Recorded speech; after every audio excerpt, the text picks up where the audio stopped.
Okay, let's unpack this. We've all encountered those exhaustive lists of what successful people do. Oh, definitely. The ones that promise a total life transformation if you just, wake up at 4 a.m. and take a cold plunge every morning. They usually feel overwhelming. They absolutely do. Like you need a complete life overhaul by tomorrow. Right. And what we have in our stack today, Nigel Cumberland's book, 100 Things Successful People Do.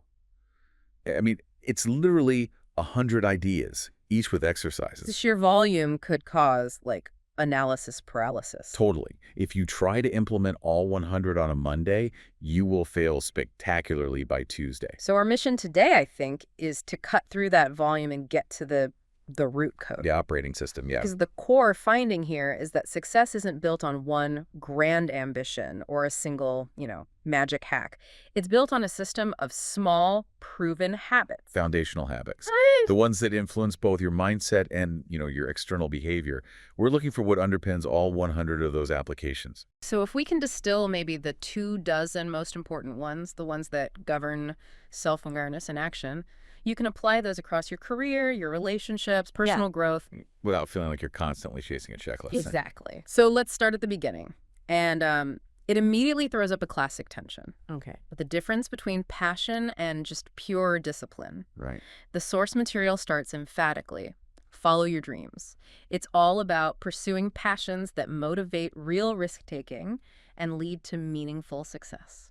And I do appreciate that the book gives tangible methods for identifying what those dreams actually are. It's not just go find your passion. Right. It's new concrete. Yeah, it suggests specific reflection, like think back to your childhood aspirations or consider what you would genuinely do if money were no object. And also noting what you really admire in other people's lives or careers. That's a big one. It is. Those are clear ways to tap into that deep internal motivation. And if we're going to be honest here, there's a critical interpretation we have to include. While following dreams is noble, the sources do acknowledge that a huge chunk of real-world success comes from adaptability, discipline, practicality. Sometimes a dream has to change. Exactly. And that's where the power lies.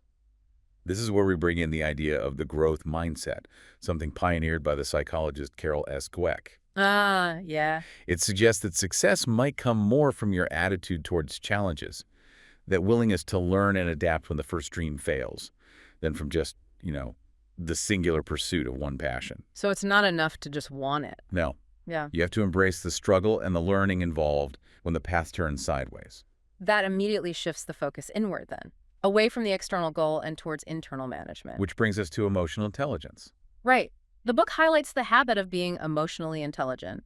Developing a high EQ is the mechanism that allows you to respond thoughtfully instead of just reacting impulsively. Which can absolutely derail a career or a key relationship. Emotional intelligence is just vital. Why is it so central? Because high EQ directly facilitates empathy. And empathy is really the currency for maintaining strong relationships, both personal and professional, especially when there's friction. But to manage your present emotions effectively, the book insists on something else first, a precursor, really. You have to make friends with your past. That is a deeply therapeutic sounding concept. It sounds like more than just a productivity habit. It is. So practically, how does the book offer a mechanism for that? For confronting old baggage without needing years on a therapist's couch? Well, the mechanism isn't about deep therapy. It's more about practical accountability and recognition.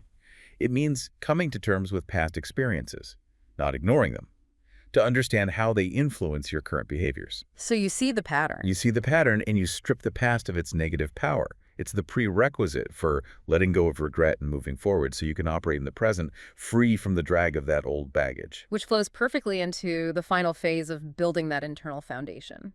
Radical self-acceptance. You have to know yourself first. Right. This means using feedback, personality tests, and just dedicated self-reflection to map out your strengths and weaknesses. And especially identifying any toxic traits that could undermine your success if you leave them unchecked. Then comes accept yourself, which the book says is the non-negotiable follow-up. We should unpack that a bit. We should. It means recognizing the futility of the comparison trap. You cannot succeed by constantly measuring your internal reality against someone else's highlight reel. Especially now, in the age of social media. Oh, especially now, where everyone presents a perfectly edited version of success. So how do you stop that comparison? Is it just about, generic self-love? Not exactly. It's about recognizing your own uniqueness, forgiving your imperfections, and consciously projecting positivity. What does projection mean in this context? It means focusing on your unique contribution, rather than worrying about the outcome or how it stacks up against others. When you're focused on the task itself, the energy you save from not comparing goes directly into making the output better. So you need that fundamental self-acceptance before you can really engage outwardly and take risks. Absolutely. If self-acceptance is the anchor that stabilizes you internally, then the courage to fail has to be the sail that allows you to move. That's a great connection. That pivot takes us from introspection to action. The book stresses that you must create your future. Right. Success is not an act of chance. It's the result of diligent work and preparation. You are the deliberate maker of your destiny. And it's about viewing challenges not as a failure, but as an integral piece of personal growth. That mindset is what enables the next step, having the guts to do the opposite. That's where the strategic leverage is, intentionally going against the conventional path to stand out. It could be pursuing education when your peers are taking a break Or taking a calculated risk with investments or a big, unconventional career shift. Exactly. But that begs a crucial question. When we talk about doing the opposite, how do we differentiate between being strategically unconventional and just being foolish? A great question. And the book answers it implicitly through preparation. Calculated risk is always based on diligence. You have the courage to fail, which is the critical mindset. So failure isn't the end. No, failure is presented not as a consequence, but as an essential data point for growth. If you take a risk and fail, the successful habit is having done enough prep beforehand that the failure gives you valuable, actionable feedback. Instead of just destruction. Right. You have to evaluate the potential reward of your goals against your fear of failure, and the goal should almost always win. Okay, let's transition into productivity. This is where a lot of people trip up. The book presents a fascinating paradox here. Two seemingly contradictory ideas. First, stay focused. Success demands singular, undivided attention. And multitasking is the enemy. It just annihilates effectiveness. Yeah. The sources point to figures who exemplify this. Think of someone like J.K. Rowling. Her early career was defined by almost destructive singular focus. Right. She sacrificed comfort, time, everything to just lock onto that one goal. Refusing to be pulled away by smaller distractions. And Steve Jobs had that famous mantra of saying no to 1,000 good ideas to focus on the one great idea. That's the intensity we're talking about. So practically speaking, the action items are tackling one task at a time and, critically, learning to turn down external requests. You have to be a fierce guardian of your attention. Absolutely. But this fierce discipline needs balance, which brings us to the fun side. Turn work into play. Right. Enjoying your work enhances both happiness and productivity. And if you are dissatisfied with your job, and let's be real, the statistics show many people are, you need to strive to find the parts of your work that feel exciting, or find ways to gamify tasks. And if those big structural changes aren't possible, then the book insists you have to reassess your attitude towards the job. The pursuit of success isn't supposed to be this perpetual, miserable grind.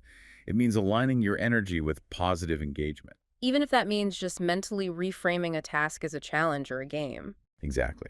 And this focus on energy and attention leads perfectly into mastering boundaries, the dual art of knowing when to say yes and when to say no. You absolutely need to say yes to embrace opportunities, take those calculated risks. And overcome fears to seize new experiences. Yeah. The book says reflecting on potential regrets for missed opportunities is often the biggest motivator to lean in. But then you absolutely must say no.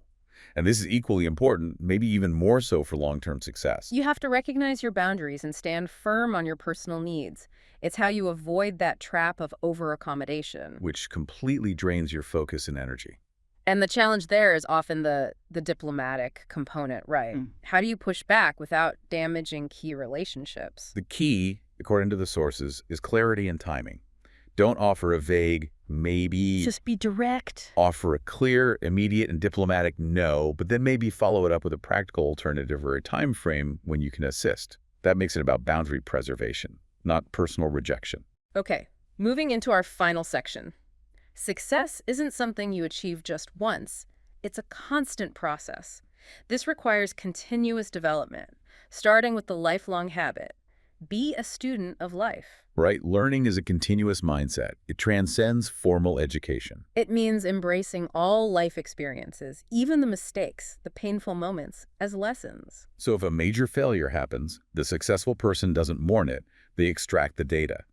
A very practical action item here is dedicating time every day, even 5 minutes, to reflect on what you've learned. And maybe keep a journal of those insights. Yes, and beyond just absorbing facts, successful people seek wisdom. Wisdom is gained through reflection, imitation, and personal experience. And seeking it from others, even people younger than you? For sure, especially those who might have a grasp on emerging fields. But here's the nuance. Before rushing to a mentor for advice, challenge yourself to find independent solutions first. That deliberate struggle. That responsibility and self-awareness in trying to solve the problem before asking for the answer, that is a sign of true wisdom developing. Let's talk energy management day to day. It starts with start each day well.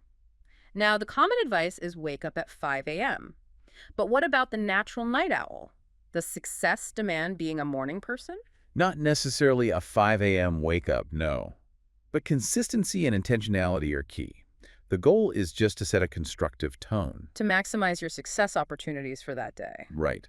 So this includes positive habits like meditation, a healthy breakfast, a positive demeanor. The source stresses finding your optimal energy window, whether it's morning or late evening, and structuring those habits around it. And part of that is managing friction. You have to banish your stress by recognizing your personal stress symptoms and tackling the root causes. And counterintuitively, you must take breaks. Regular downtime is vital for productivity. The Pomodoro technique is mentioned. Yes, that's a great one. 25 minutes of focus, then a structured 5-minute break. It prevents cognitive fatigue.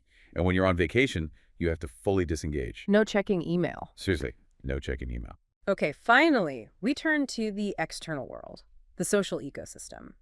The book advises us to live in the real world. This is so crucial for mental health. Balancing your online and offline interactions. So prioritizing meaningful face-to-face relationships over just digital ones. You need to foster actual human connection. Those deeper, tangible bonds provide a resilience that a digital network just can't replicate. And central to those connections is appreciation. Appreciate those closest to you. Because success is pretty hollow without strong relationships. You have to express gratitude sincerely and regularly. And the specific mechanism here is crucial. It says you have to take note of the little things people do for you. Yes, don't just offer a generic thank you. Go beyond words with specific acknowledgments, thoughtful gestures. A specific acknowledgement shows you are actually paying attention. Which dramatically increases the sincerity of it. And speaking of learning from others, the last piece of the puzzle is to model the best. Right. Identify role models, people you admire who are doing what you want to do, and intentionally emulate their successful behaviors and mindset. It's like the ultimate shortcut once you have your own internal foundation in place. And that brings us full circle. The structure of success, according to these sources, is this blended system. Internal mastery, knowing yourself, managing emotions. With proactive habits, like fierce focus and strategic boundaries. All supported by external engagement, continuous learning, and a deep appreciation for your network. That system is powerful because it addresses the whole person. We started by discussing that tension between following a dream and just embracing discipline. And we covered the necessary trade-off between singular focus and the imperative to step away and recharge. Which leads directly to the core challenge we've kind of highlighted throughout this deep dive. We stress the need to stay focused on one task at a time, protecting that attention fiercely. Yes. Yet, successful people are also required to be adaptable, well-rounded, to cultivate achievements outside of their main career identity, to be more than your 9 to 5. So for you, the listener, who is trying to be well-informed and adaptive, what is the most effective way to manage that tension?